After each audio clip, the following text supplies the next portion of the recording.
Okay, selamat petang kelas Okay, so kita sambung kelas kita hari ni, okay, untuk bab mikroorganisma.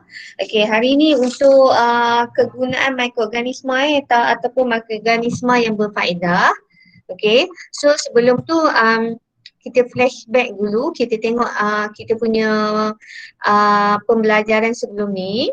Okay, so yang ini yang cikgu suruh awak buat, tapi awak dah buat sangat-sangat detail. Okay, tak apa, okay je.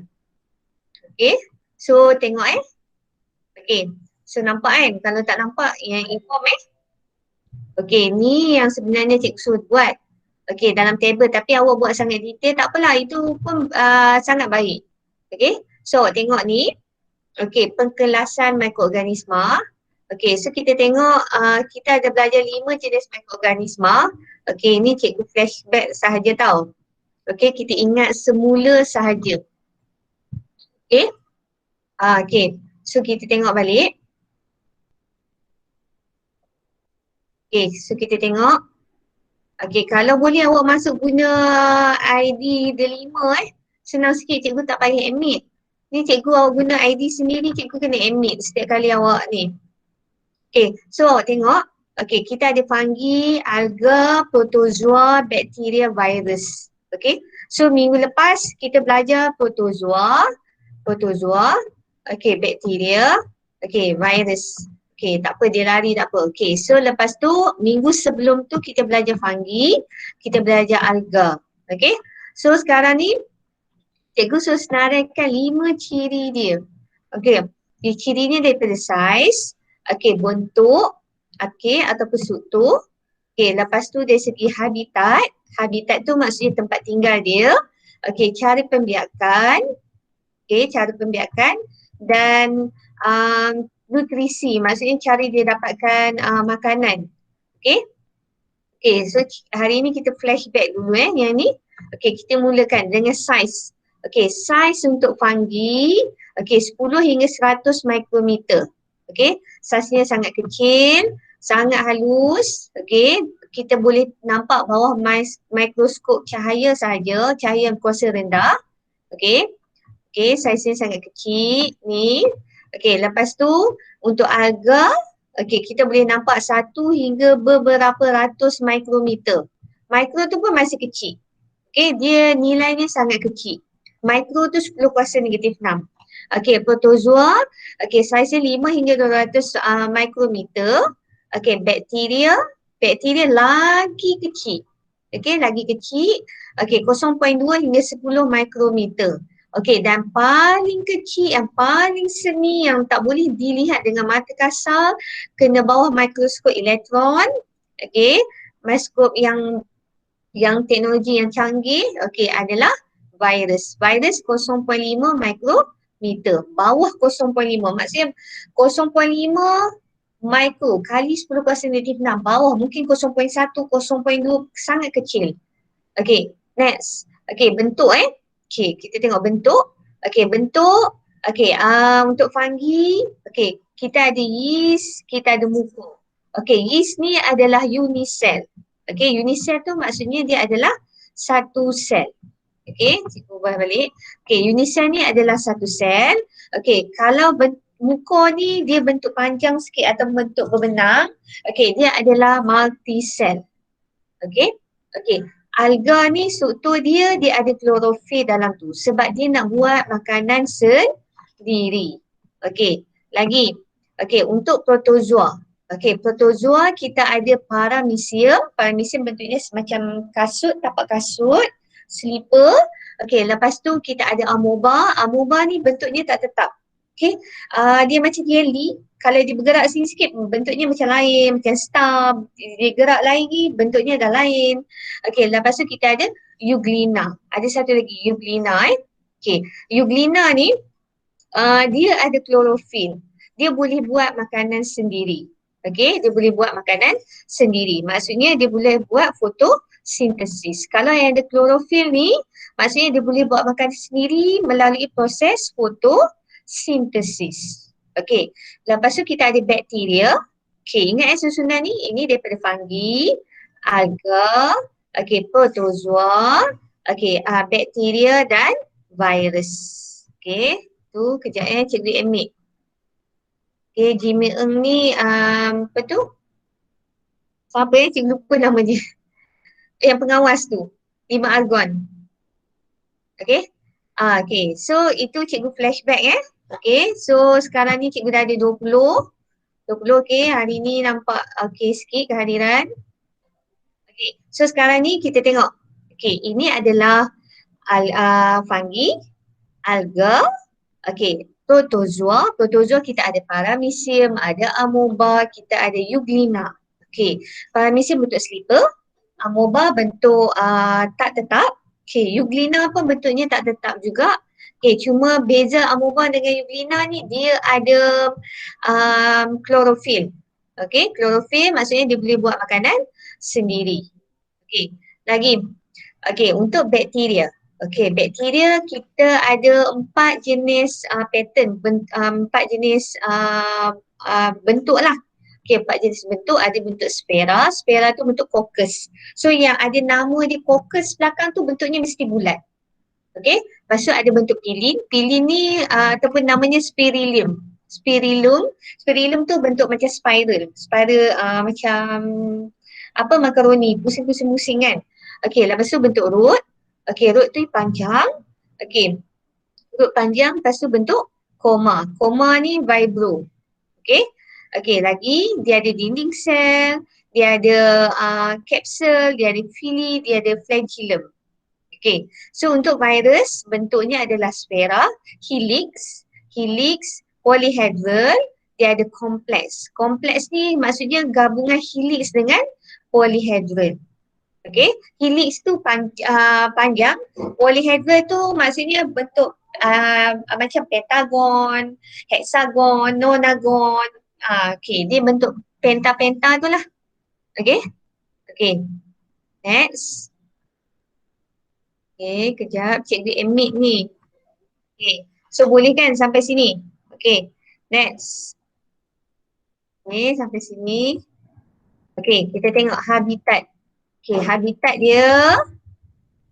Okay, cikgu terus pergi Okay, habitat. Okay, habitat. Okay, untuk ini yang sebenarnya cikgu suruh buat dalam bentuk yang ringkas sebenarnya tak payah panjang. Tapi awak dah buat panjang. Okay, lagi baik. Okay, sebab ini pun ada yang tak berapa lengkap. Okay, okay. Oh, masih ada lagi. Awak ni semua tak ada ID delima susah nak ni. Cikgu tengok yang masuk ID delima ni dia senang je, dia dah masuk dah. Okay. Okay, so kita tengok habitat. Habitat kalau fungi, dia suka dekat ada bahan yang mereput. Bahan yang reput-reput, contohnya pokok kayu dan reput. Okay, ataupun benda-benda apa tu yang dah mati, macam haiwan, apa semua kan. Okay, tinja ni maksudnya pada najis, kulit haiwan, makanan, tempat yang gelap dan lembab. Okay, okay, kalau, okay, itu pulat. Okay, itu pulat atau fungi lah. Okay, fungi. Okay, untuk alga, alga ni dia dekat air tawar, air masin, tanah lembap, kulit pokok. Air tawar ni macam air sungai, air kolam, air tasik. Okay, so ini protozoa. Protozoa pun sama juga. Okay, okay, air tawar, air masin, tanah lembap, okay, air laut, okay, perumah. Perumah tu maksudnya dia menumpang lah dekat mana-mana perumah. Okay, so alga ni dia ada yang unisel, dia ada yang multisel. Okay, kalau yang unisel tu namanya Chlamydomonas. Okay, kalau apa tu, kalau multisel tu namanya Spirogyra. Chlamydomonas tu dia bentuk macam bulat-bulat, Spirogyra dia panjang-panjang. Okay, untuk alga. Okay, kalau protozoa kita ada paramecium, paramecium bentuk slipper, amoeba bentuknya berubah-ubah, okay, dan bentuk euglena. Okay, next. Kalau amoeba ni dia ada kaki palsu. Kaki palsu tu yang dia tolong untuk dia buat untuk kepung makanan. Kepung makanan tu nanti dia keluarkan kaki dia untuk kepung makanan. Lepas tu vacuole nutrient tu dia akan kepungkan dan dia akan menyerap zat daripada makanan tersebut. Itu kita namakan fagositosis. Fagositosis. Okay, fagositosis. Okay, next, kejap. Ada yang admit lagi ni. Okey, ada ni. Okey, bergerak. Jimmy Eng ni siapa cikgu lupa Tulis nama je. Jimmy Eng ni. Awak ni semua guna nama Jimmy Eng Kahau ke? Yes. Macam pelik je. Cikgu ingatkan yang pengawas tu yang pakai spek tu siapa nama dia? Yang kelas Agon tu? Cikgu ingatkan dia. Punya Kahau. Okey. Okey, next. Okey, ya ada lagi yang admit. Sekejap Nadia. Tak apalah Kahau, suka hati awak lah. Awak suka selesa dengan Jimmy Eng, okey je, tak kisah je. Janji cikgu tahu siapa. Okey? Okey, Kahau dengan Siva cek kelas masing-masing attendance. Okey? Pastikan awak kenal lah. Sebab nickname ni macam cikgu tadi, cikgu tak tahu siapa Jimmy Eng. Lepas tu cikgu tak tahu siapa tadi, kata Rajiva kan. Sebab tu cikgu tanya. Okey, so kita teruskan. Okey. Untuk bakteria okey, dia ada dekat habitat, dia suka duduk kat udara, kat air, kat tanah, organisma, okey, ataupun bahan yang reput. Organisma ni maksudnya dia bersifat sebagai parasit. Organisma ni biasanya benda yang hidup. Okey, contohnya manusia, haiwan. Okey, so bila dia duduk kat sini, so dia menumpang dekat benda yang hidup. Okey, so di masa tu sifatnya adalah parasit. Parasit. Okey, kalau benda yang mati, bahan yang reput, benda yang mati, benda yang tak hidup, itu kita namakan dia adalah bersifat atau bersifat saprofit. Okey, saprofit benda yang dah mati. Okey? Okey, kalau virus, okey, dia habitat dia dekat sel perumah tersebut. Kat mana dia menumpang dekat rumah tu, dekat situlah. Contohnya bacteriophage tu. Dia menumpang dekat bakteria kan. Dia masuk, ditumpang kat bakteria. Contoh bakteria tu rumah dia masuk kat dalam tu. Lepas tu dia lepaskan dia punya nukleus dia. Okay, nukleus dia, so dia suntik and then benda tu dah terlepas, dia akan jadi dia membiak. So membiak, dia melalui pembiakan seks akan jadi konjugasi and then dia akan pecahkan dinding sel dia akan lepaskan keluar. Okay, so itu virus. Okay, ini cara pembiakan dia. Okay, kalau fungi atau kulat, dia ada pembiakan seks, pembiakan aseks, pertunasan. Pertunasan tu biasa untuk yeast. Kita ada pembentukan spora. Spora tu untuk muka. Okay, pembiakan seks. Pembiakan seks pun untuk spora. Muka ni dia ada spora atau seks. Dia boleh guna spora. Spora tu dia akan terbang. Okay, dia akan terlepas bertaburan, ataupun guna pembiakannya seks. Seks tu melalui konjugasi. Maksudnya dia akan merapat, dia akan pindahkan gen dia. Okay, lepas tu alga pembiakannya aseks, belahan dia dua untuk Chlamydomonas. Okay, lepas tu pembiakan seks untuk pembiakan seks tu maksudnya dia ada konjugasi. Okay, Chlamydomonas dan Spirogyra. So, Chlamydomonas ni adalah contoh alga. Okey, dia ada dua jenis pembiakan. Satu seks, satu belahan. Dia dua. Okey, lagi. Untuk protozoa kita ada Paramecium, Amoeba. Okey, dia ada belahan dia dua. Okey, Paramecium juga ada pembiakan seks. Okey, Amoeba dia hanya belahan dia dua. Okey, lagi untuk bakteria kita ada belahan dia dua, pembiakan seks. Okey, pembiakan aseks ni maksudnya belahan dia dua lah. Okey, lepas tu kita ada pembiakan seks, kita ada konjugasi. Okey, lepas tu untuk virus kita ada replikasi. Replikasi lah. Dia maksudnya dia bentuk yang baru tapi sedikit macam sel yang asal. Okey, dia tak berubah. So dia berganda-ganda dengan cepat. Okey, nutrisi. Nutrisi, cara dia dapat makanan. Okey, kalau untuk fungi, okey, saprofit. Maksudnya dia tumpang benda yang dah mati ataupun dia bersifat parasit. Dia tumpang benda yang hidup, dia dapat nutrien daripada, kalau benda hidup, dia dapat nutrien daripada benda hidup. Kalau saprofit, dia dapat nutrien daripada benda yang mati. Daripada organisma yang dah mati. Okey, autotrophic. Okey, autotrophic ni maksudnya dia boleh buat makanan sendirilah sebab dia ada klorofil. Okey, ini adalah alga. Okey, okey, lagi untuk protozoa. Okey, protozoa kita tengok kalau parasit, okey, parasit contohnya plasmodium. Plasmodium dia tumpang organisma yang hidup. Okey, kalau amoeba dia cara dapat makanan dia, nutrien dia buat proses fagositosis. Maksudnya dia dikeluarkan kaki pasu, dikepungkan makanan. Okey, dia dapat di tengah gerak-gerak dia nampak ada makanan, dia keluarkan kaki pasu, okey, pseudopodium ni, kaki pasu ni, pseudopodium ni dan dikepung makanan. Okey, lepas tu euglena ni dia special. Protozoa yang hanya ada klorofil. So bila ada klorofil dia boleh buat proses fotosintesis. Maksudnya dia bersifat autotrofik. Okey? Okey, untuk bakteria dia ada 3. Atrofik, saprofik, parasit. Okey. So untuk virus memang 100% parasit. Dia tak ada saprofik, dia tak ada autotrofik. Dia memang parasit sahaja. Okey, dia sangat pemalas. Dia hanya tumpang dekat orang yang hidup, benda yang hidup, organisma hidup ataupun haiwan orang ke ataupun haiwan yang hidup. Okey, dia ambil semua nutrien daripada orang atau haiwan tersebut. Okey, boleh sini faham? Okey, sampai sini faham? Faham. Okey, ada soalan? Okey, tak apa. Awak dah buat hari tu, sebelum tu awak dah buat lengkap. Okey, cikgu tak kisah. Tapi kalau boleh sebenarnya cikgu nak simple macam tu. Okey, tak kisah. Okey, awak dah buat dah. Okey. So hari ni kita masuk semua dah dapat buku teks kan? Okey, buku teks ni cikgu nak habiskan hari ni.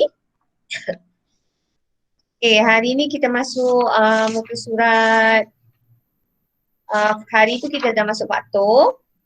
Okey. Hari ni kita masuk muka surat 28, mikroorganisma berfaedah. Okey. Okey, mikroorganisma berfaedah. Okey, kejap cikgu share slide. Ni PowerPoint ni sama je ada pada awak kan? Okey, kejap.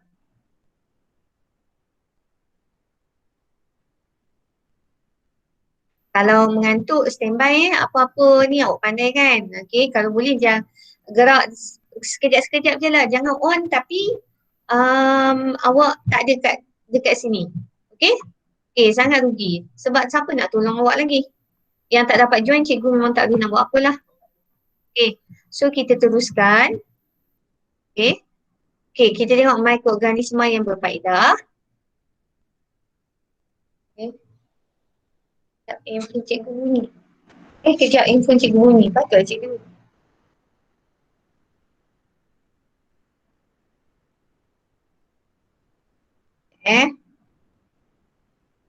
Ada orang call. Okey, mikroorganisma yang berfaedah. Okey, so sekarang ni kita tengok sebenarnya 5 mikroorganisma ni, fungi, alga, protozoa, bakteria, virus, dia ada yang baik, dia ada yang tak baik. So bila mikroorganisma berfaedah ni, kita cerita tentang kebaikan dia. Okey, kalau tidak berfaedah tu, kita cerita tentang keburukan ni. Kita tahu kan macam sekarang virus kan yang menyerang kan. So kita memang semua dengan norma baru belajar online semua kat rumah kan. So itu adalah benda yang tidak berfaedah. Okey, so benda yang tak baik. Okey, so mikroorganisma yang tak baik ni kita namakan dia sebagai patogen. P-A-T-O-G-A-N, patogen. Okey, so sekarang kita tengok yang berfaedah dulu. Okey. Okey, yang berfaedah.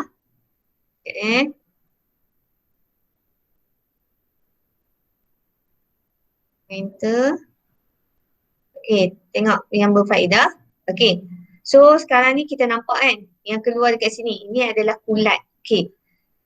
Okey, sekarang ni kadar pertumbuhan mikroorganisma.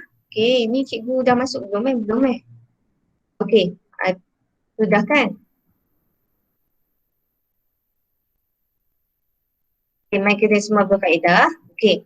Okey, sekarang aplikasi. Tadi cikgu dah slide ke belakang. Okey, aplikasi mikroorganisma berfaedah dalam kehidupan seharian. So, hari-hari sebenarnya kita menggunakan mikroorganisma ni dalam kehidupan seharian. Secara tidak langsung, Okay, kita contohnya hari ni kita buat donat, kita buat kuih.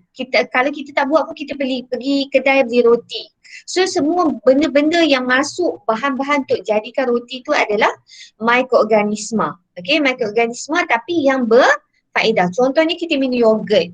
Okay, minum yogurt ataupun kita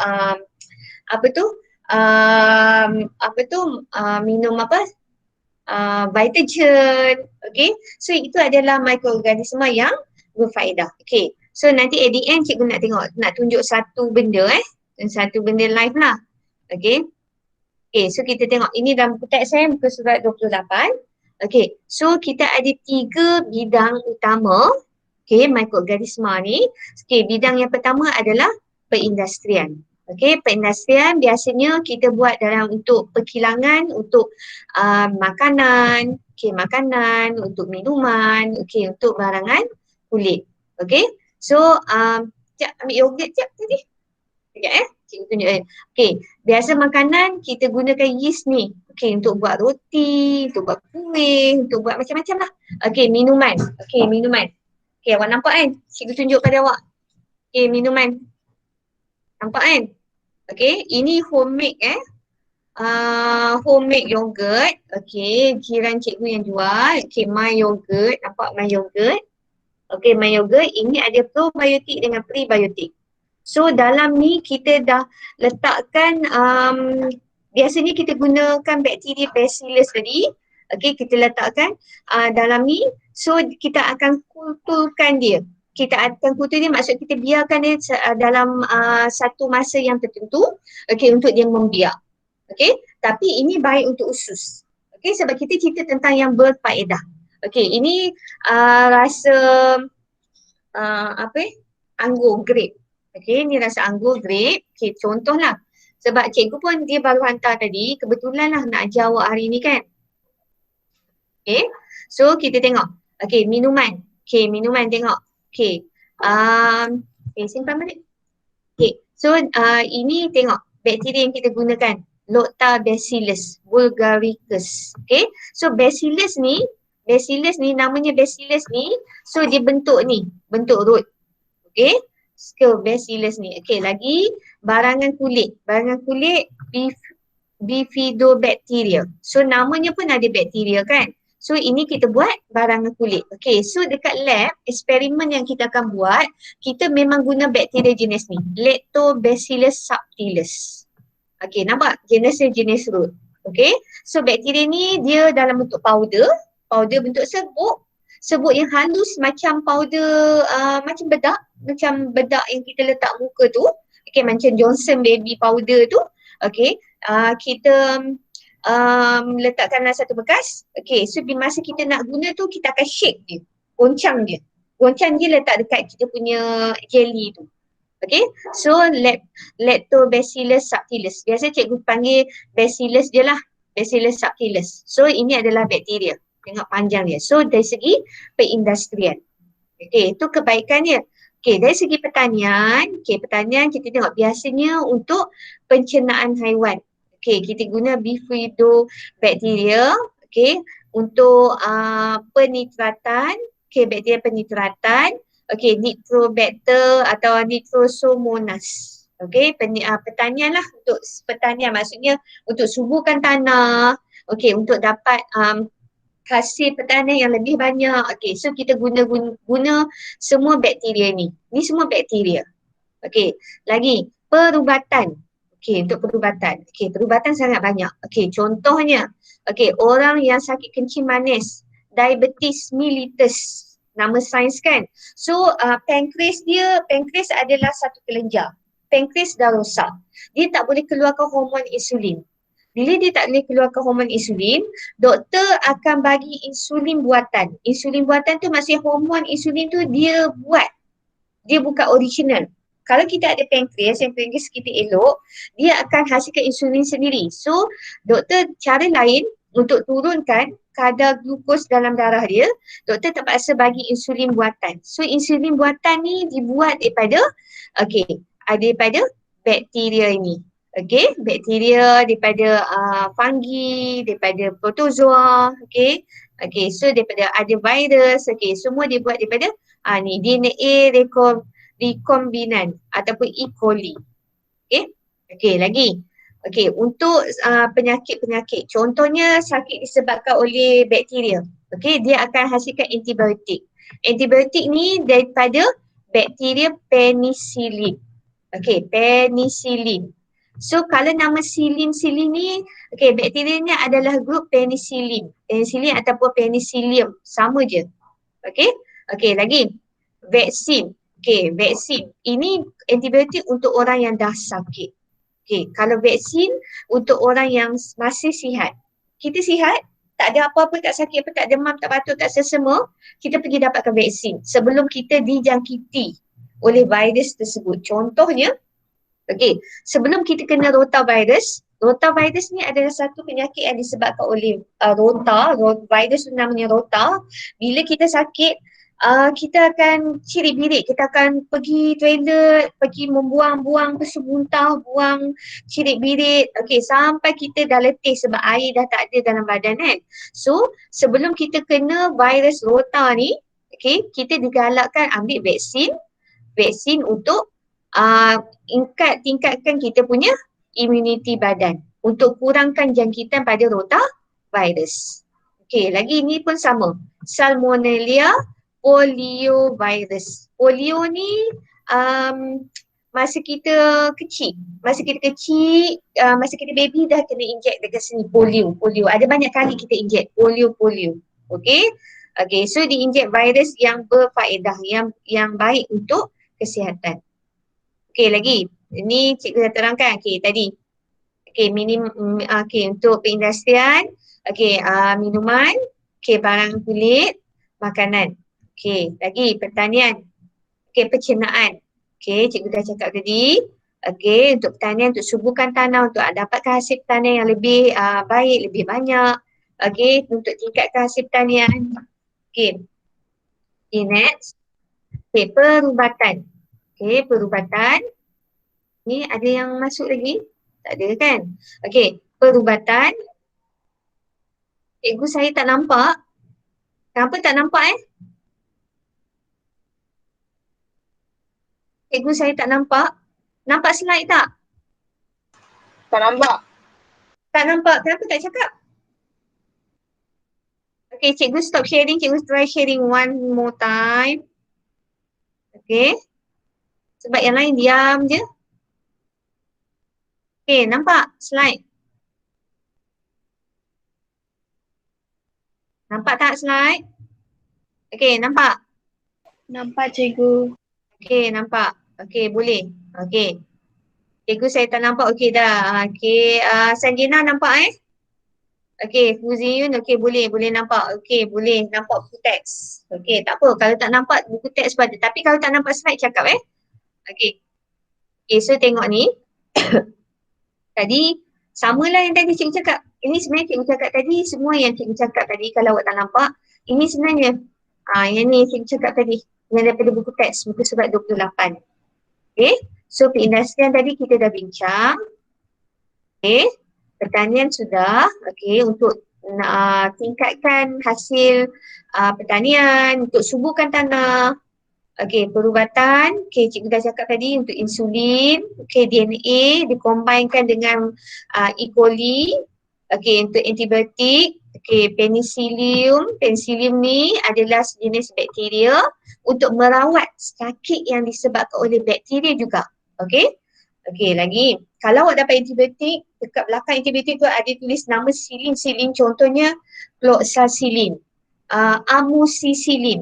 Lagi apa nama cloxacillin, apalah macam belakang tu ada nama silin. So itu adalah bakteria yang dijadikan antibiotik bawah kumpulan ni penicillin atau penicillium group. Maksudnya contohnya dan satu kelas katakan kelas A. Kelas A tu ada 20 orang. 20 orang. Okey, belakang tu yang ada nama A tu adalah dalam kelas yang sama. Okey, so namanya silin adalah dalam kelas yang sama. Okey, ni vaksin cikgu dah cakap. Okey, so nampak kan? Okey, ni semua virus. Okey, So sekarang ni kita tengok muka surat potensi ni. Okay, kalau tengok potensi, okay, muka surat 29. Okay, potensi mikroorganisma dalam bioteknologi dan kelestarian alam sekitar. Okay, sekarang ni kita kena, kalau boleh kita nak yang semula jadi untuk nak lestarikan alam. Maksudnya kita tak nak guna bahan kimia. Kalau kita guna bahan kimia, lama-lama alam sekitar kita akan tercemar. Sebab tu kita kena guna benda yang semula jadi ni dalam teknologi terkini ni, maksudnya dalam bioteknologi ni, dalam teknologi yang terkini ni, untuk kita nak lestarikan alam sekitar, untuk nak kekalkan alam sekitar kita ni masih masih baik. Kita tak nak cemarkan dia, kita tak nak rosakkan dia lagi teruk, okay, dengan aktiviti-aktiviti lain. Okay, so apa yang kita buat, okay, kita menjana dan menjayakan, kita jana maksudnya kita bagi idea, lepas tu kita buat, kita jayakan, okay, potensi penggunaan mikroorganisma ni untuk merawat sisa kumbahan. Sisa kumbahan tu sisa buangan. Contohnya buangan daripada kan kita masak hari-hari daripada sinki, daripada dapur tu kan. Air yang kita basuh-basuh pun semua keluar. Lepas tu air yang keluar daripada tandas, semua tu semualah kumbahan-kumbahan tu, okay, untuk merawat sisa kumbahan dan menghasilkan ekoenzim.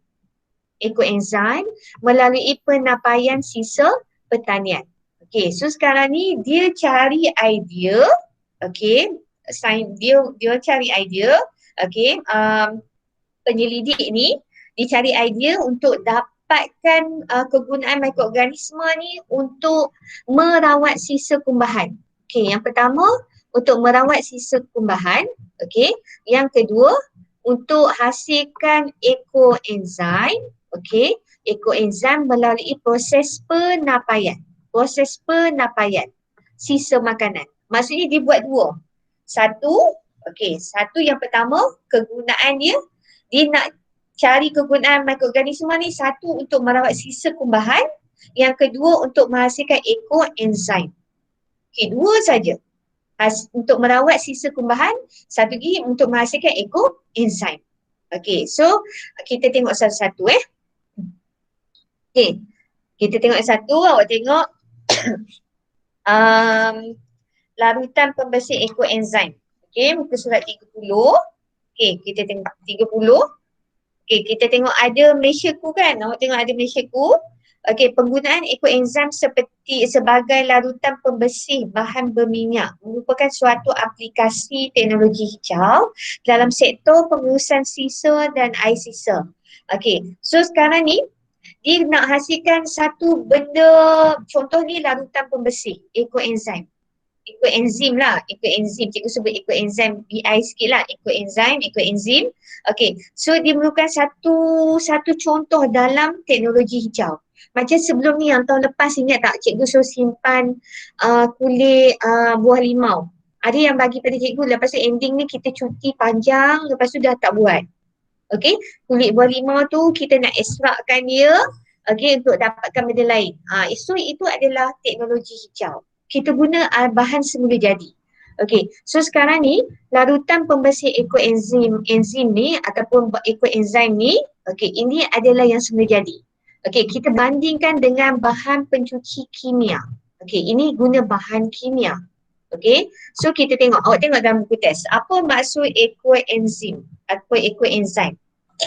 Okey, so ekoenzim ni atau ekoenzim ni adalah satu larutan yang kita buat daripada hasil semula jadi, bukan satu larutan lah, satu hasil yang semula jadilah. Okey, daripada sisa pertanian. Maksudnya seperti sisa buah-buahan atau sayur-sayuran yang kita olah melalui proses penapaian. Maksudnya macam tu lah, kita ambil kulit buah limau ataupun kita ambil sayur-sayur, kita proses dia, okey. So kita buat penapaian tu maksud kita biarkan dia ada satu masa, so kita akan ambil hasilnya untuk jadikan sebagai satu benda yang baru. Okay, so hasil semula jadi daripada sisa pertanian. Okay, sisa pertanian, okay, melalui proses penapaian. Okay, dalam buku teks ada muka surat 30. Okay, so kita tengok. Okey, ni ada muka surat 30 juga, jadual 1.1. Okey, apa beza dua jenis tadi? Dua-dua sabun basuh pinggan, pencuci, pembersih. Satu ekoenzim punya, satu lagi bahan kimia. Okey, so kita tengok. Proses penghasilan. Proses penghasilannya, satu proses penapaian. Okey, maksudnya kita potong-potong-potong, lepas tu kita blend ke ataupun kita tumbuk-tumbuk and then kita biarkan mungkin 1 hari 2 hari, so kita tengok bagi dia jadi proses penapaian dulu. Okey? Okey, kalau ini bahan kimia, kita guna bahan kimia. Kita tak guna hasil semula jadi. Bahan kimia 100% kita guna, kita buat. Okey, lagi tindak balas terhadap lemak dan gris. Okey, lemak dan gris. Maksudnya contoh kan, cikgu cakap ini adalah pencuci pinggan. Okey, pencuci pinggan. So, bila kita guna ni untuk cuci pinggan, dia boleh menguraikan lemak dan gris kepada molekul yang lebih kecil. Lemak tadi kat pinggan tu kan ada bekas kita makan kan. So, dia boleh cucikan lemak-lemak tu jadi molekul-molekul yang lebih kecil. Kecil tu kita memang tak nampak lah. Kita nampak macam dah macam sabun je kan, dah cuci. Okey, tapi kalau bahan kimia, okey, atau nama bahannya sulfatan ni, okey, dia akan mengemulsikan lemak dan gris kepada buih. Maksudnya dia tukarkan lemak tadi, okey, lemak tadi, minyak-minyak tadi, okey, dia kepada buih. Dia berbuih. Dia berbuih sahaja. Lebih banyak buih. Okay, sebab tu kalau kita tengok, kalau yang semula jadi ni, dia punya pesih dia ni, dia kurang berbuih. Dia tak berbuih sangat. Tapi kalau kita guna bahan kimia pencuci sabun ni, yang guna banyak bahan kimia, dia banyak buih. Contoh ni cuci tangan kan. Kalau kita cuci tangan tengok banyak buih kan, itu memang banyak bahan kimia. Okay, kalau yang natural punya alam semula jadi, dia tidak berbuih. Okey, lagi mudah digunakan. Okey, mudah digunakan kalau bahan semula jadi, tak perlu kita nak sental. Macam teruk tau. Okey, kita tak perlu sental kerana lemak dan gris ni maksudnya lemak-lemak, semua minyak-minyak tu, dia mudah hilang, mudah ditanggalkan. Okey, kalau bahan kimia, kita kena sental dengan kuat. Nampak je berbuih banyak. Punyalah kena. Okey. Okey, kena kuat. Okey. Sama juga macam kita punya sabun mandi. Kadang sabun mandi kita tengok tak ada buih pun. Tapi kita rasa badan kita tak ada macam peluh-peluh kita senang keluar. Tapi ini berbuih banyak. Tapi peluhnya masih, peluh tu kan lemak kan. Gris apa semua yang keluar yang basah-basah kan. Okey, saliran tersumbat. Okey, saliran. Okey, kalau ini molekul ni sebab dia pecahkan pada molekul yang kecil, so dia tidak menyumbatkan saliran. Maksudnya saliran kita, pipe kita tak sumbat. Bukan hari ni buat, hari ni tersumbat, tak. So sampai berbelas tahun pun rumah kita tidak tersumbat. Tapi kalau ini bahan kimia, dia lama-lama boleh menyebabkan saliran akan tersumbat. Okey, kos. Okey, kos kalau ekoenzim ni, kos dia rendah sebab kita guna bahan semula jadi, guna kulit-kulit ataupun guna buah-buah yang dah buang kan, dia sisa semula jadi, sisa pertanian. Okey. Okey, kalau bahan kimia, okey, kos dia sangat tinggi bahan kimia dia. Okey, lagi. Okey, penghasilan sisa. Okey, sebab kita guna sisa bahan pertanian, so sisa dia kurang lah. Maksudnya yang lebih-lebihan ni kita nak buang sikit. Tapi kalau kita guna bahan kimia, sisa buangan dia terlalu banyak dan tak boleh buang bersepah-sepah. Tak boleh buang dalam sungai, tak boleh buang tu sampah, kena buang elok-elok. Okey, alam sekitar. Okey, alam sekitar, dia tidak mencemarkan alam, dia lebih kepada mesra alam sebab kita guna sisa bahan pertanian, sisa buah, sisa sayuran. Okey, dia mesra alam. Okey, kalau bahan kimia, dia memang akan cemarkan alam sekitar. Okey, so ini contohnya. Okey, awak tengok muka surat 31. Gambar ni dah dibesarkan. Okey, nampak yang dah dibesarkan. Serum. Okey, serum. Okey, tengok serum tu. Okey, serum. Molekul kecil tidak akan tersumbat. Okey, good. Okey, so tengok serum tadi kan. Serum tu dia hasil daripada proses penapaian. Penapaian tu maksudnya contohnya kita dah blend kan. Kita campurkan contohlah, kita campurkan kulit limau dengan kulit manggis ke, and then kita blend-blendkan. So kita biarkan 1 hari 1 malam. So kita nampak dia akan berlaku proses penapaian. Nampak tak? Dah ada dua bahagian. Satu dekat bawah airnya, satu lagi dia dah terampai dekat atas. Okay, so ini dibuat pada serum, ini adalah serum bakteria Lactobacillus. Okay, so itu adalah nama bakteria. Okay, so boleh tengok dia ada klik web kan, dia ada bagi apa tu, QR code. Okay, boleh scan tu tengok. Okay, so digunakan untuk serum ni, gunakan untuk merawat air sisa dan enap cemar dalam sistem saliran. Okay, ni maksudnya serum ni, okay, air kumbahan tadi yang daripada dapur kita pergi dekat kan setiap taman kan kita ada tangki kan, Indah Water punya kan. Okay, setiap kat taman kita. So air tu semua air daripada tandas kita, daripada dapur kita semua pergi dekat tangki tu, dekat kolam tu, Indah Water punya tu kan. So sekarang ni pekerja Indah Water tu, staff dia tu, dia akan merawat air sisa tadi, air yang tadi tu, yang dalam kolam tadi tu, dia menggunakan serum ini. Serum ni dia masukkan dalam tu. Okay, so serum ni mengandungi bakteria Lactobacillus. So dia akan rawat, bakteria ni akan bertindak, dia akan merawat, tak kisahlah dia makan ke apa ke, maksudnya dia akan merawat, dia akan meneutralkan air tu. Okay, so dia akan, dan enap cemar. Enap cemar ni maksudnya bahan-bahan yang terenap tu maksudnya macam bahan-bahan yang kotor yang jatuh ke bawah tu, yang contohnya kalau kita masuk dalam kolam kan, kolam, okay, atas air tapi bawah kolam tu macam ada kotor-kotor kan, so itu kita panggil enap. Okay, enap maksudnya habuk-habuk dalam kolam tu kan. So enap cemar tu maksudnya dia ambil yang bawah-bawah tu, dia akan rawat juga.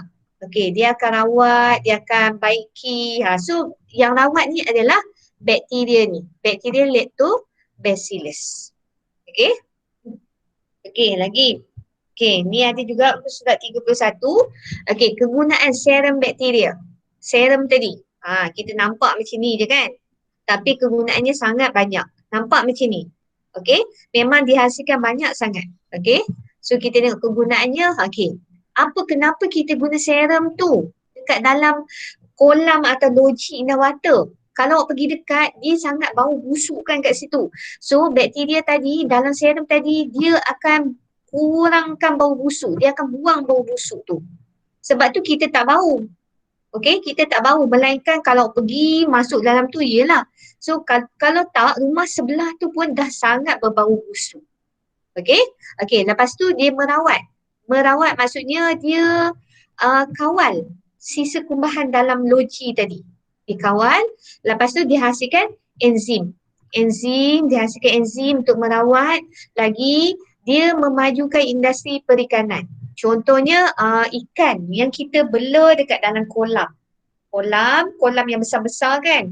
Dekat Tasik ke, dekat apa ke, kita ada buat kolam besar-besar. So kolam tu kita tahu kumbah air dia lama-lama dia akan jadi busuk kan. So kita masukkan serum ni, serum tu dia akan merawat air tersebut. So ikan-ikan dalam tu dia akan lebih sihat. Okay, industri perikanan. Membuat kompos. Kompos ni membuat baja.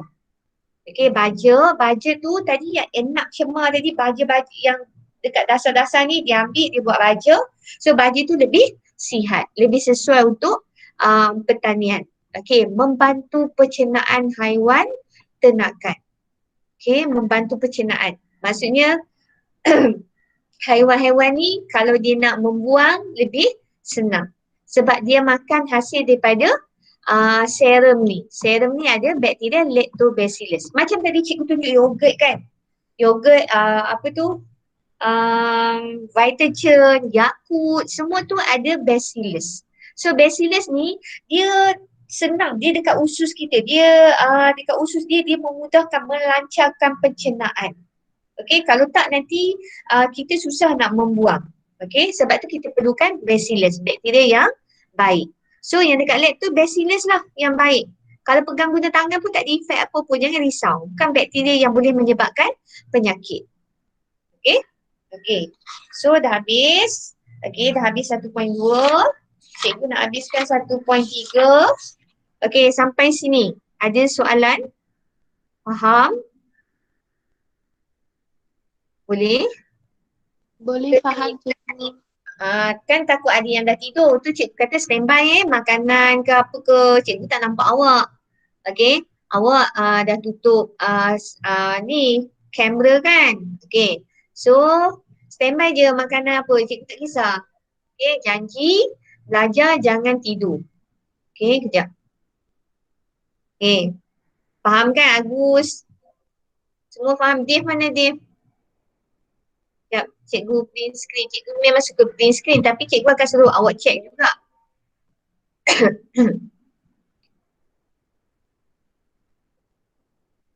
Okay. Okay, kita teruskan Okay, kalau nak bangun pergi tandas pun boleh dulu. Nak apa tu? Makan apa semua ni, siapa tidur? Mula ngantuk dah ni cikgu. Okay, pergi basuh muka. Basuh muka, Zilzi. Belajar petang ni memang dah mula mengantuk. Okay. Seyong, okay. Sanjina dah tidur? Seyong, okay Seyong. Cikgu nampak nama awak kat sini. Cikgu sebab cikgu ada dalam meet ni cikgu ada attendance lagi tau. Attendance ni di sebelah cikgu punya ni. Cikgu nampak okay ada siapa tu? Seyong, Mesin okay Mesin. Wei-en, Junjiang. Dah siap PK ni, PK awak? Okay, Seyong okay, good. Okay, Weni Ha, okay Weni Ha. Okay, Fuziyun okay. Boleh, mau tidur liao. Mau tidur. Tolonglah pergi cuci muka sikit, makan minum sikit. Okey, kita tengok muka surat 33. 33. Sebab awak tak buat eksperimen kan, sebab tu kalau dekat lab, cikgu boleh tunjuk benda-benda tu. Sebab ni bukan dekat lab. So kita teruskan sabar tau. Nampak pencegahan dan rawatan penyakit yang disebabkan oleh mikroorganisma. So sekarang ni tadi yang baik, sekarang yang tidak baik. So yang tidak baik ni yang boleh menyebabkan penyakit ni macam mana kita nak cegah. Cegah tu maksudnya kita kena elak sebelum sakit. Macam sekarang ni, kita elak, kita ada SOP, jarak kita 1 meter, kerap cuci tangan, pakai mask, itu adalah pencegahan. Pencegahan. So rawatan kalau dah sakit, apa rawatan yang perlu dibuat? Apa rawatan yang perlu dibuat? So sekarang ni semua ni penyakit ni disebabkan oleh mikroorganisma. Pencegahan sebelum sakit. Rawatan bila sudah sakit. Kita tengok pencegahan. So sekarang ni cikgu cakap mikroorganisma yang bahaya ni nama glamournya adalah patogen. Patogen. Yang bahaya, yang baik tak ada nama. Yang baik tadi yang tadi kita discuss tadi. Yang tak baik ni namanya patogen. Kenapa dia namanya patogen? Sebab dia bahaya. Dia bahaya, dia boleh menyebabkan kita sakit. Menyebabkan kita sakit. Dia tak ada bagi faedah kat kita pun. Dia hanya sebagai, dia menumpang kita sebagai perumah, lepas tu dia buatkan kita sakit. Macam virus kan? Dia tak ada bagi kesan positif pun. Dia semua kesan negatif. Next. So sekarang ni kita ada beberapa teknik. Kalau awak tengok buku teks saya gambar foto 1.9. Penggunaan antiseptik seperti alkohol disapu pada anggota badan sebelum suntikan diberi. Kenapa dia tak terus ambil jarum kan? Ambil jarum. Awak ambil jarum terus injek. Kenapa dia kena sapu antiseptik dulu? Sebab apa? Dia sekarang ni, dia nak injek dalam badan. Contohlah, dekat dalam kicagari itu ada vaksin. Contohlah vaksin, katakan vaksin untuk polio kan. Untuk polio, dia nak injek. So dia nak injek, katakan tangan kita nak injek ni kat sini. So dia tak boleh terus injek. Sebab apa tak boleh terus injek? Sebab, kata contoh nak injek dekat tangan dekat sini lah. Injek kat sini. Okey, kalau inject terus dekat sini-sini ni sekeliling ni mungkin ada mikroorganisma lain. So bila jarum tu dia masuk inject masuk, dia akan hasilkan ada lubang kan, lubang kecil. So mikroorganisma lain tu pun dia akan masuk sekali dekat dalam lubang tu. So dia akan jadi macam pintunya terbuka, dia senang masuk, dia masuk. Dia masuk, lepas tu dia berumah dekat dalam badan kita. Sebab tu dah sekarang ni dia kena sapu antiseptik. Contoh kan, nurse kan. Ni cikgu punya apa tu, hand sanitizer. Okay, ambil ni. Okay, lepas tu dia sapu dulu antiseptik. So maksudnya sekeliling ni dah bersih. Dah bersih, lepas tu baru dia inject. Okay, so tak adalah benda lain masuk. Lepas tu bila dah inject, kita tekan supaya darah tidak mengalir keluar. Okay, so kita tengok sekarang ni kegunaan antiseptik. Okay, antiseptik dalam gambar tu. Okay, cikgu dah terangkan. Okay, so sekarang ni teknik aseptik.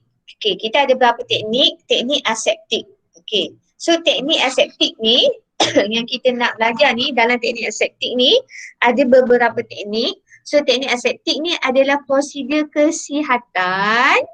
Okay, prosedur kesihatan yang perlu dijalankan untuk menghalang jangkitan patogen atau menyingkirkan patogen yang sedia ada. Okay, so sekarang ni, okay, so sekarang ni, dia dah keluar ni dah.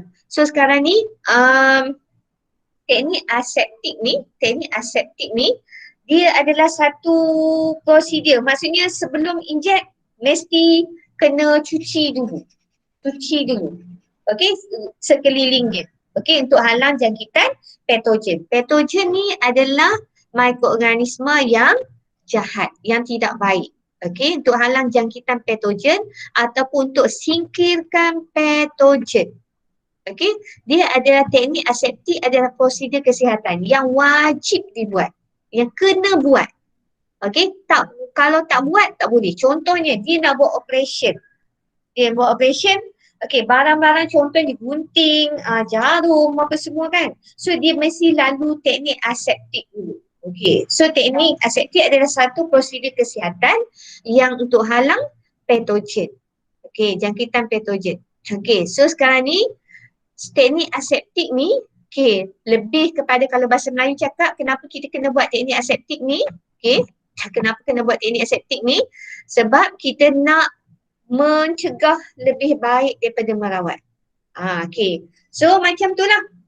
Macam kita buat sebelum kita keluar rumah, masuk kedai, kita kena scan suhu, kita kena pakai mask, kita kena cuci tangan, kena pakai hand sanitizer. Itu adalah contoh teknik aseptik lah. Okay. Maksudnya satu prosedur sebelum kita masuk kedai tersebut. Okay. Okay, lagi. Okay, so ini untuk cegah seseorang daripada dijangkiti patogen. Okay, untuk cegah. Cegah tu lebih baik daripada merawat. Kalau boleh kita cegah, jangan jangkit, lebih baik. Daripada kita dah kena jangkit, nak kena rawat je bagi dia sihat semula, itu jadi lagi susah. Okay, lagi. Teknik aseptik. Teknik aseptik ada 5. Okey, kita ada pensterilan. Pensterilan ni biasa guna kat hospital macam cikgu cakap tadi. Jarum gunting, benang semua disterilkan. Okey, lepas tu kita ada pendidihan, kita ada penggunaan antiseptik yang tadi, antiseptik, penggunaan disinfektan, penggunaan sinaran. Sinaran, disinfektan. Okey. Cikgu tunjuk contoh-contoh tengok dulu. Pensterilan. Ni dah nak habis ni, sikit je. Dah lagi berapa muka surat je. Pensterilan. Tengok ini bahan-bahan ni semua ni. Pensterilan. Macam kita kalau kat rumah kita ada botol susu kan, kita sterilkan. Ni samalah. Equipment ni yang dekat hospital ni kita sterilkan. Sterilkan ni maksudnya kita nak bunuh atau kita nak singkirkan mikroorganisma tu daripada bahan-bahan ni. Maksudnya daripada objek ni. Gunting, pisau, jarum. Okay, kadang blanket, selimut, bantal. Okay, so dia sterilkan. Okay, lagi. Ini kaedah pensterilan ni, kita buat ni, tengok jenis mikroorganisma juga. Kalau mikroorganisma tu sangat kuat, kita tak boleh guna kaedah pensterilan. Okay, kalau yang biasa-biasa je, contoh fungi, alga kan, protozoa, tu okey. Bakteria pun okey lah. Kalau virus, kita jarang guna pensterilan. Okay, contohnya, okay, dia akan masukkan alat-alat ni dalam satu tempat. Tempat tu kita namakan autoclave. Okay, ni autoclave ni, cikgu susah nak ni dah. Autoclave ni, okay, autoclave ni, suhu autoclave ni 130 darjah Celsius. So, dia akan bunuh mikroorganisma tersebut. Dengan spora-spora dia pun semua dia akan bunuh. Ni spora-spora ni. So, dia tak akan membiak lagi. Dia tak akan berlaku pembiakan seks lagi. Sebab dah mati, spora semua dah mati. Okay, so penapis mikro ni digunakan untuk menapis zarah-zarah sini. Okay, dan mikroorganisma daripada air atau cecair. Ada juga penapis mikron. Okay, okay. Ngantuk sabar Okay, kaedah pensterilan. Okay, kaedah pensterilan ada kita masuk dalam autoclave ni. Autoclave ni suhunya 130.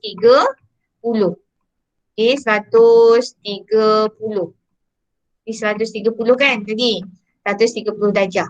Okay, ada guna bahan kimia. Bahan kimia guna sabun. Tapi kurang sesuai lah. Ada guna sinaran. Sinaran gunanya kaedah sinaran ultraunggu. Sinaran ultraunggu ni lebih sesuai. Kaedah pensterilan yang sesuai contohnya untuk virus. Dia guna sinaran ultraunggu ataupun sinaran gamma. Okay, dia lebih kuat. Okay, lagi dia guna tekanan yang tinggi. Kalau tengok dalam teks ada kan? Teks tekanan yang tinggi. Okey, maksudnya dia masukkan dalam periuk tekanan ni. So, kita nak buat eksperimen nanti tentang mikroorganisma, agar-agar tu akan dimasak dalam periuk tekanan, dalam pressure cooker. Kenapa dia masak dalam pressure cooker? Sebab kita nak matikan mikroorganisma lain. Kita nak matikan atau nak singkirkan atau nak membunuh ni, matikan. Sebab tu kita terpaksa didihkan. Didihkan dia tu maksudnya kita masuk dalam satu periuk tekanan, okey, kita sterilkan. Ada masa-masa dia. Okey, ini pembantu makmal yang akan buat. Okey, lepas tu kita guna penapis. Penapis tu bukan penapis yang biasa, penapis mikron. Okey, penapis mikron. Sekejap ambilkan tu. Yang the max punya tu. Okay, next. Okay, pendidihan. Okay, pendidihan. Okay, baru 3.5 okay. Kalau kelas ni tengah makan kuih momo untuk tahan tidur. Okay, bagus. Okay, makan je. Okay, tak apa. Awak tak payah offer cikgu pun. Memanglah cikgu macam tu nak offer kan. Okay, pendidihan. Okay, ni pendidihan. Kalau kita tengok ni pendidihan. Okay, muka surat 34. Okay, kaedah pensterilan kan. Kita ada teknik aseptik tadi. Aseptik tadi kita ada pensterilan. Lepas tu sekarang ni kita ada pendidihan. Okay, pendidihan kita masuk dalam air. Okay, kita rebus je lah. Kita didihkan pada suhu 100 darjah Celsius. Ini biasanya kat rumah ni kita guna untuk baby. Okay, baby 100 darjah Celsius tujuannya untuk bunuh mikroorganisma. Okay, ataupun kita didihkan untuk botol susu, jarum, okay, peralatan doktor gigi, itu je lah. Okay, kalau untuk operation jarang kita guna didih. Sebab bukan semua mikroorganisma akan mati. Okay, so kita dah habis pensterilan pendidihan. Okay, penggunaan antiseptik. Okay, betadine. Okay, betadine antiseptik. Okay, betadine antiseptik. Okay, cikgu ada kat atas satu dekat toilet. Betadine ni kita guna, okay, awak tengok biasanya kita sapu pada kulit. Pada kulit untuk apa tu? Untuk cegah jangkitan patogen. Okay, jangkitan patogen. Okay, ada siapa yang baru masuk ni? Dave, dah pukul berapa Dave baru nak masuk? Buat apa Dave? Lama sangat baru nak masuk Dave.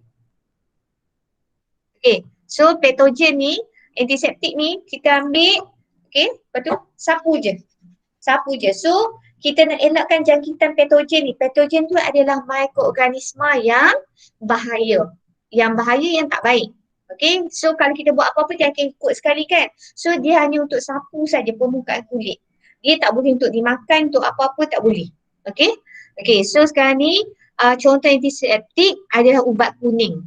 Okay, ubat kuning ataupun acrylamine ni yang kita biasa kalau kita pergi klinik atau pergi hospital, doktor akan bagi ubat warna kuning kita sapu kan dekat luka tu.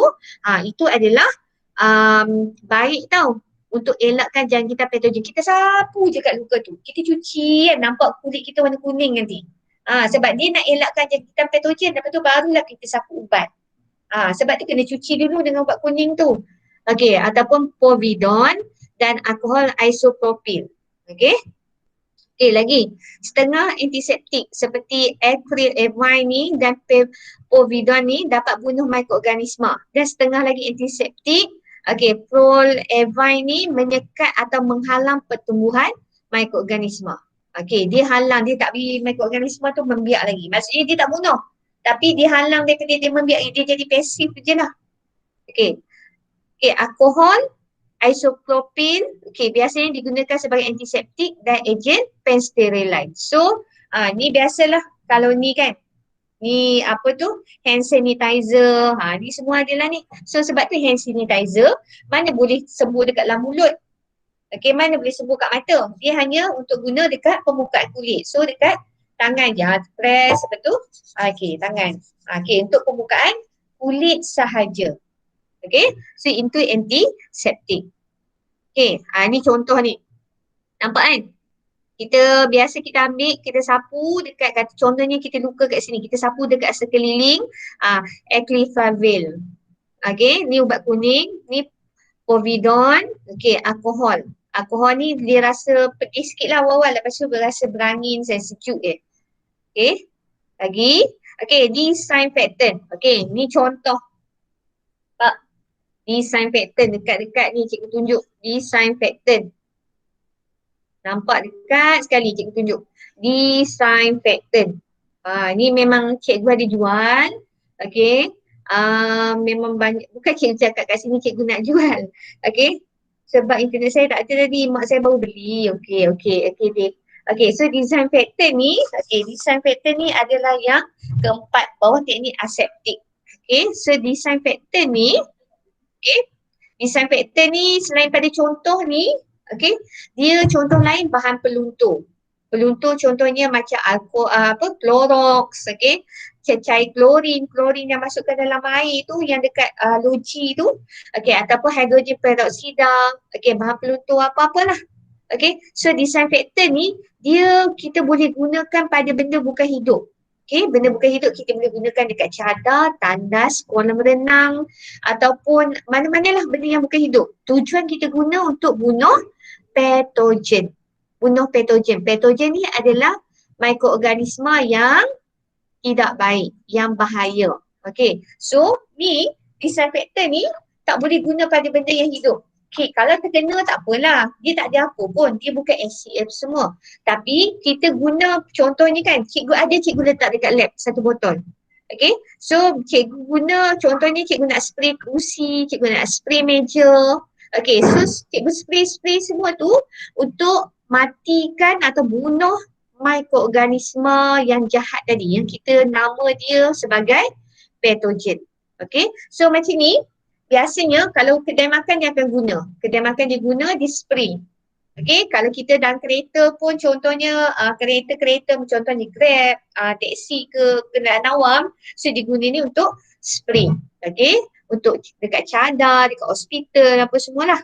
Kalau kita pergi hotel.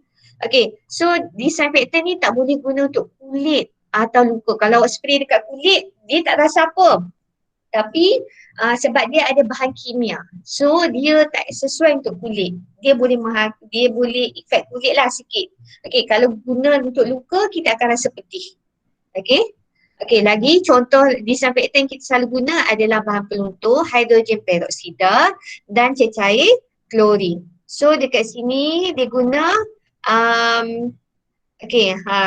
lebih kurang betul lah hidrogen peroksida. Last kali sinaran. Okey, sinaran. Tengok, satu bilik. Bilik yang contohnya bilik tu bilik yang untuk buat operation, big operation. Operation biasa pun sama. Kita tengok suhu bilik tu dia sangat sejuk. Lepas tu bilik tu sebelum pasien pesakit masuk, dia telah disinari oleh sinaran. Sinaran tu adalah sinar gamma. Okey, kenapa kita buat sinaran ni? Sinaran ni, sinar gamma ni ataupun sinar X ni, ultraviolet ni ataupun X-ray ni, sinar X ni tu adalah X-ray, ada sinar gamma ni, dia adalah sinar radioaktif yang boleh bunuh patogen tadi, yang boleh bunuh mikroorganisma. So dia boleh bunuh, sebab tu kita masukkan sinaran tadi, sinaran gamma tadi, sinar X, X-ray tadi, ataupun kita masuk, kita halakan dia punya cahaya ke semua ruang. So dia akan matikan semua mikroorganisma. Mikroorganisma memang tak boleh hidup. Sebab sinaran ni dia boleh menembusi semua tempat kecuali konkrit. Contoh dinding konkrit yang sangat tebal. Itu dia tak boleh tembus. Okey, setakat mikroorganisma tu yang hanya nipis, yang mikro tu dia punya saiz dia tu dia boleh tembus, dia boleh matikan. Dia boleh bunuh. Okey, so cikgu cakap tadi kan, dia boleh menembusi sel mikroorganisma. Sebab mikroorganisma tu sangat halus kan. Contohnya virus, dia hanya 0.5 kali 10 kuasa negatif 6. Mikro kan, 10 kuasa negatif 6 mikro kan. So dia sangat halus. Dia boleh tembus badan mikroorganisma tadi, dia boleh matikan dia, musnahkan. Okey.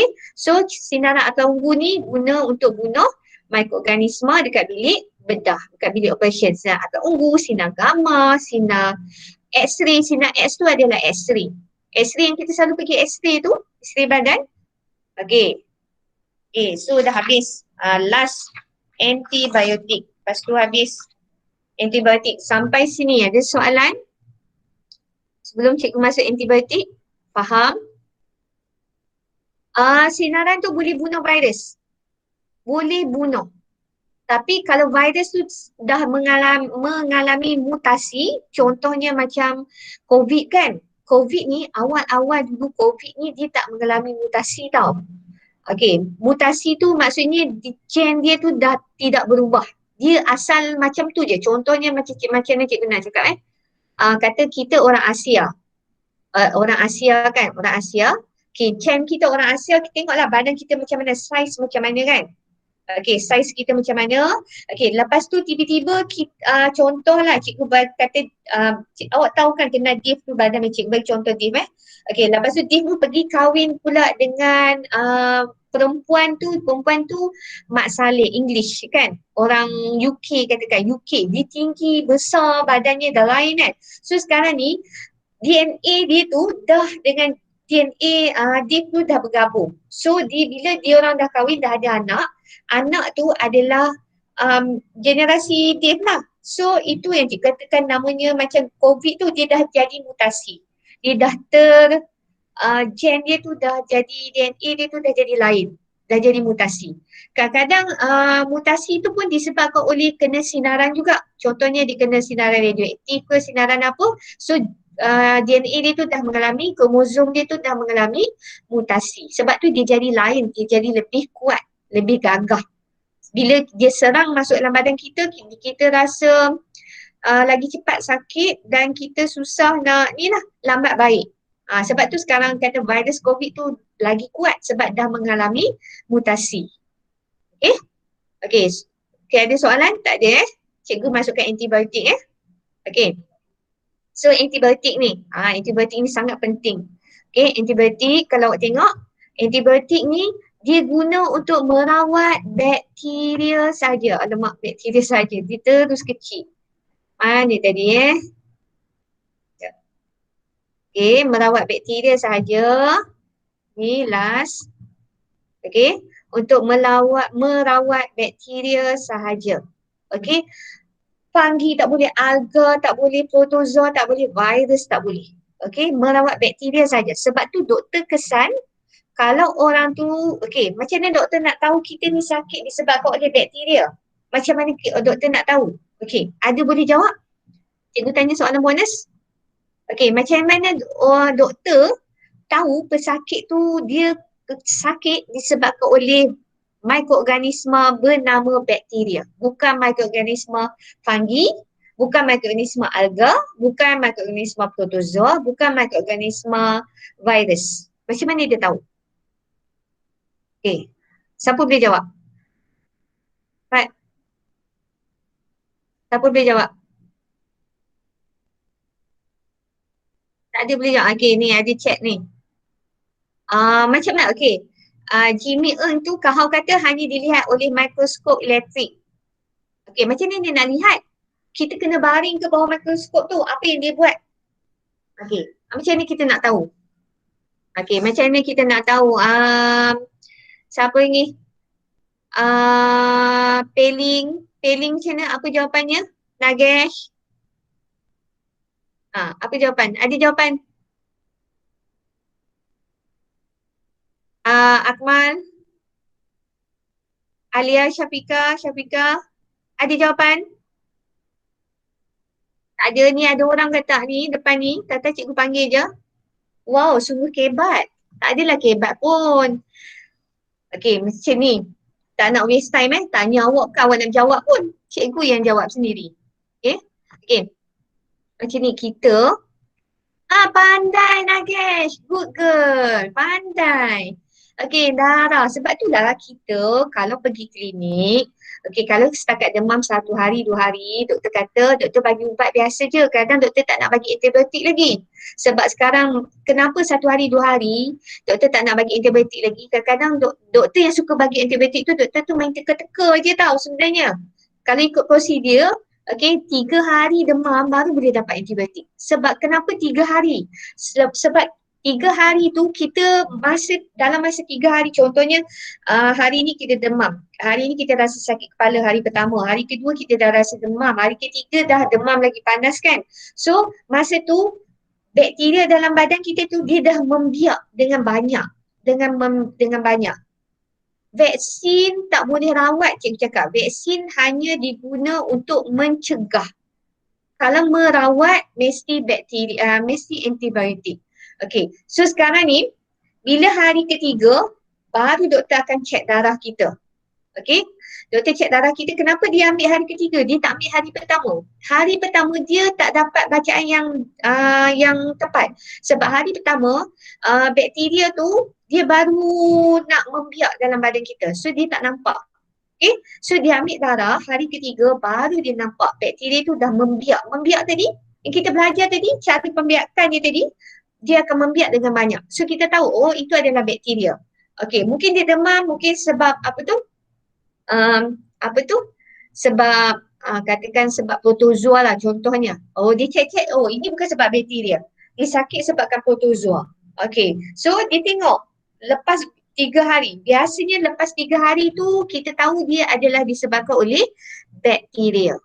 Okay, so bakteria. Dia guna darah. Tak boleh guna cara lain. Guna darah, okay, cek, memang dia akan tengok bawah mikroskop. Okay, so kita tengok antibiotik. Okey, antibiotik tidak berkesan. Maksudnya dia tak jalan. Kalau kita sakit demam, kita sakit tu adalah demam, sesemut atau batuk. Kita tahu demam biasa, setakat demam biasa, lepas tu flu kan hidung. Lepas tu sesemut. Yang biasa doktor check awak buka mulut, tengok tekak awak tak merah. Okey, setakat batuk biasa tapi tekak tak merah, tak sakit tekak. Lepas tu sesama je, flu je, hidung kan. Lepas tu demam tu, sakit kepala, itu adalah disebabkan virus. Okey, disebabkan virus. So virus bila doktor bagi antibiotik, dia takkan baik. Sebab tu bila awak makan antibiotik, awak demam biasa, sesama batuk, awak takkan baik. Sebab antibiotik dia tak boleh matikan virus. Faham? Dia tak berkesan langsung. Okey? Okey. So kena tahu kenapa doktor tak bagi antibiotik?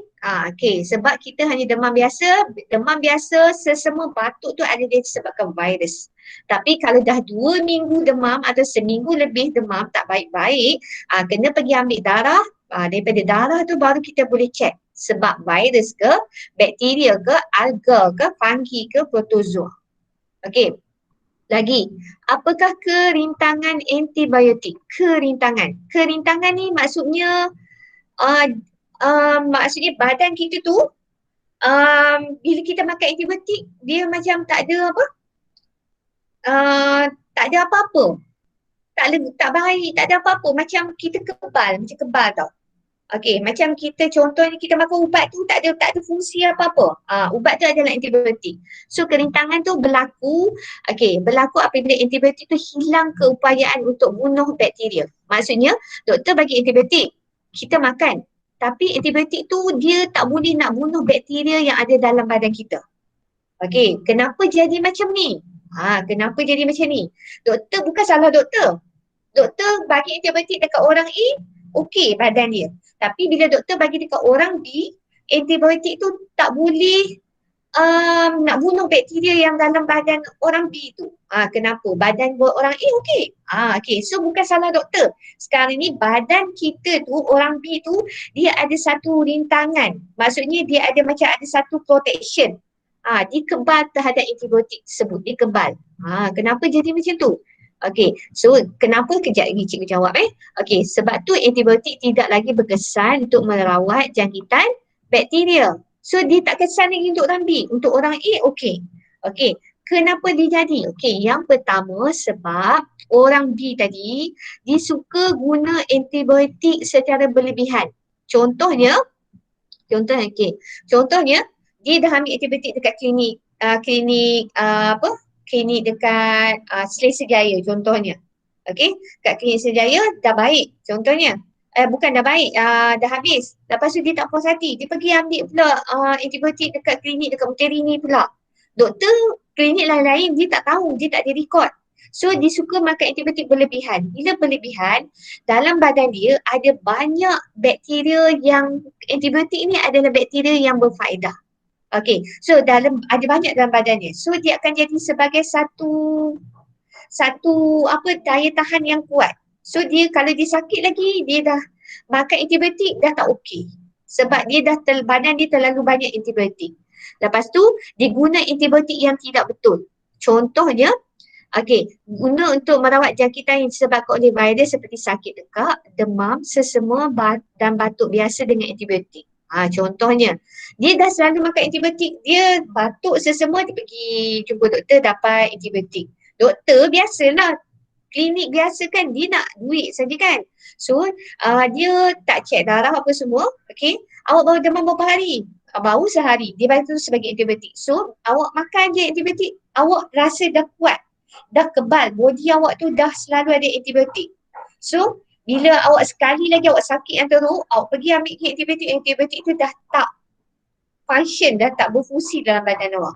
Okey, lagi. Dia mengambil antibiotik tu dalam tempoh yang suka hati dia. Maksudnya dia ambil antibiotik tapi doktor kata kena makan dalam 5 hari kena habiskan.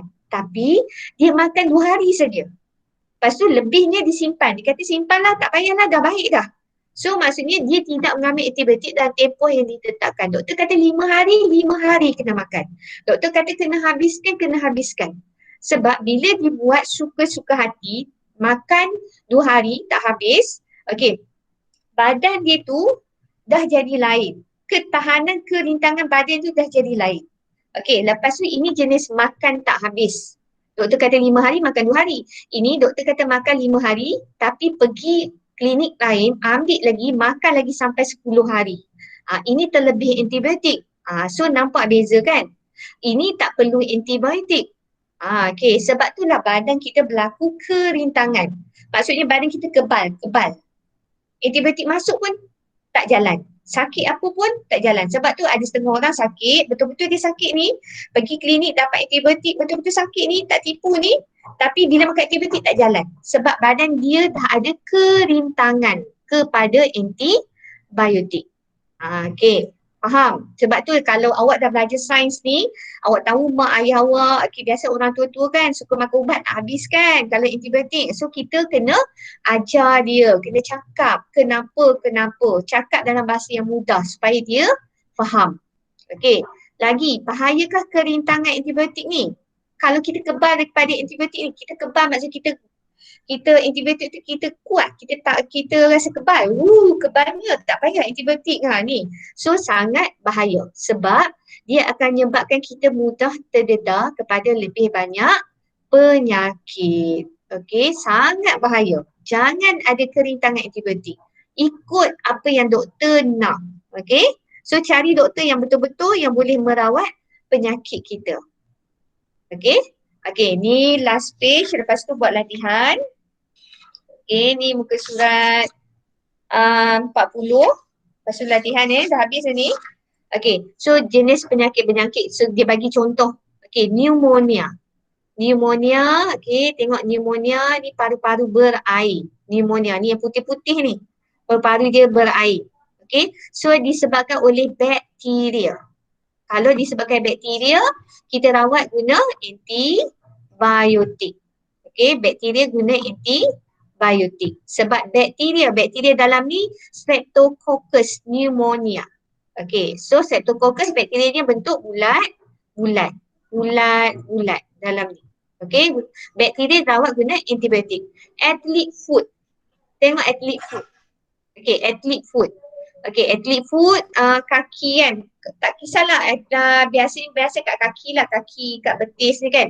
So ini disebabkan oleh fungi. Fungi, nampak fungi ni. Fungi bentuk apa ni? Muko. Muko ni so dia guna ubat antifungal. Antifungal ni ubat tu sapu je. Just sapu. Okey, ubat sapu macam krim sapu. Okey, lagi kayap. Kayap ni yang jadi dekat badan ni. So kayap ni, okey, so disebabkan oleh virus. So kalau pergi dapatkan antibiotik, dia tak boleh. Okey, so dia mesti guna antiviral. Antiviral ni biasanya ubat sapu, okey, untuk sapu, untuk hilangkan dia punya penyakit ni. Okey, dia bukan ubat antibiotik. Contoh nama ubatnya acyclovir. Okey, untuk rawat penyakit. Okey, so ada soalan? Sampai sini? Faham? Faham. Dah ngantuk lagi? Okey, dos pun yelah. Dos betul. Contoh kan, doktor bagi antibiotik dalam satu bekas kan, satu bekas. Okey, doktor kata hari ni doktor bagi kata 15 biji. Doktor bagi 15 biji untuk 5 hari. Satu hari 3 biji. 3 kali 5 hari 15. Doktor kata satu hari 3 biji. Pagi satu kali, tengah hari satu kali, malam satu kali. Okay, so tapi, okay, katakan orang tu dia makan 5 hari. Dia makan selama 5 hari. Tapi satu hari dia hanya makan 2 biji saja, pagi dengan malam. Tengah hari dia tak makan. So dia sepatutnya makan 3 biji ubat antibiotik. Tapi dia hanya makan 2 biji saja. So dia miss 1 biji. So dos dia tak cukup.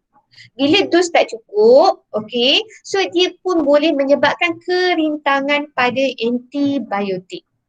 Okay, dos, okay, makan antibiotik yang berpanjangan melebihi banyak hari, okay, makan antibiotik yang tak cukup hari, ataupun makan, contohnya doktor bagi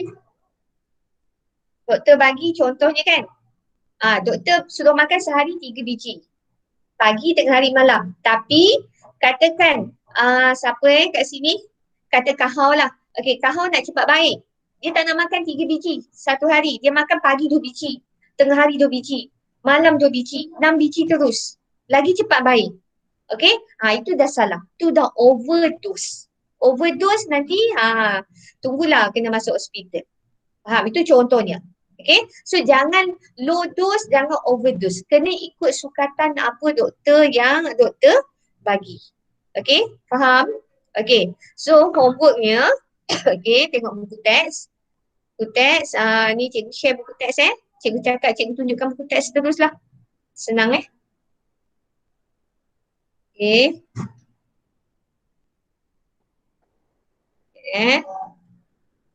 Okay, nampak buku teks kan?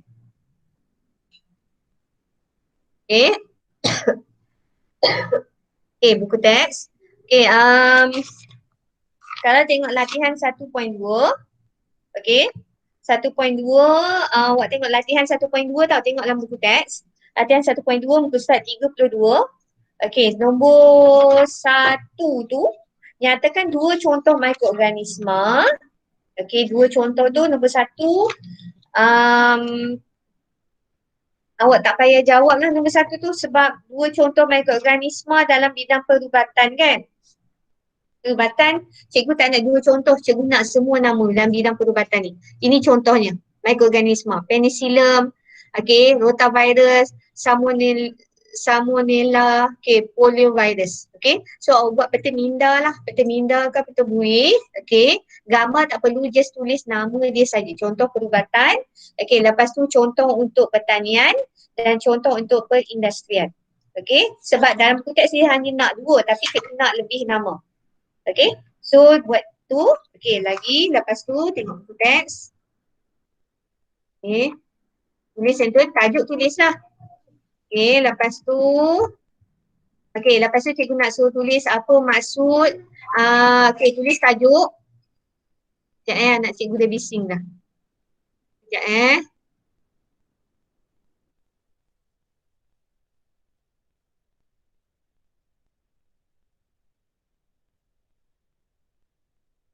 Okay, tengok semula buku teks Okay, lepas tu tulis tajuk. Okay, potensi kegunaan mikroorganisma dalam bioteknologi dan kelestarian alam sekitar. Okay, tulis maksud ekoenzim. Ekoenzim maksud dia. Okay, lepas tu tulis. Okay, ini perbezaan. Apa perbezaan larutan ekoenzim, tak kisahlah pembersih dia tu sama ada pencuci ke, baju ke, basuh tangan apa, perbezaan dia ni cikgu nak jadual 1. Okey, awak tulis. Okey, lepas tu cikgu nak awak tulis. Okey, apa kegunaan serum bakteria ni? Kegunaan serum bakteria ni tulis serum ni. Serum bakteria Lactobacillus, kegunaan dia. Okey, lepas tu next. Okey, ni kita dah buat kan? Kita dah jawab apa maksud ekoenzim. Okey, apa kegunaan ekoenzim tu tadi kita dah jawab dalam jadual tadi. Okey, kegunaan bakteria. Okey, semua ni tak payah buat. Okey, next. Okey, lepas tu next tajuk yang kedua, yang seterusnya. Okey, macam mana nak cegah dan rawat. Okey, tulis tajuk ni. Okey, tulis teknik aseptik. Teknik aseptik tu, apa maksud teknik aseptik? Okey, awak buat macam ni. Teknik aseptik, tulis maksud dia kat bawah ni. Maksud dekat sini. Teknik aseptik maksudnya apa? Prosedur kesihatan yang dijalankan untuk menghalang jangkitan patogen. Okey, tulis kat sini. Okey, mencegah lebih baik ni, merawat ni tak perlulah. Okey, itu maksud dia. Okey, lepas tu tulis 5 teknik aseptik ni. Okey, 5 teknik. Okey, next. Okey, bawah 5 teknik ni, okey, tulis. Okey, pergi yang teknik yang pertama, pensterilan. Pensterilan kita ada 5 teknik juga bawah pensterilan. Okey, buat macam ni juga, pendek-pendek je, gambar tak perlu. Okey, tulis haba, bahan kimia, sinaran, tekanan tinggi, penapis. Tulis simple-simple sahaja. Okey, yang penting kita tahu. Okey. Okey, lepas tu itu teknik aseptik yang pertama, pensterilan. Bawah pensterilan ada 5 lagi cara dia. Okey, teknik aseptik yang kedua, pendidihan. Okey, apa maksud pendidihan? Okey, teknik aseptik yang ketiga adalah penggunaan antiseptik. Okey, teknik aseptik yang keempat adalah disinfektan. Okey, teknik aseptik yang kelima adalah sinaran. Okey, so ada 5 teknik aseptik. Teknik aseptik yang pertama saja pensterilan ada 5 langkah. Yang lain semua satu je. Okey, faham? Okey, next. Next.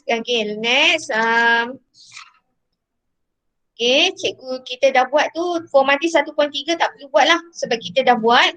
Okey, lepas tu cikgu nak buat antibiotik.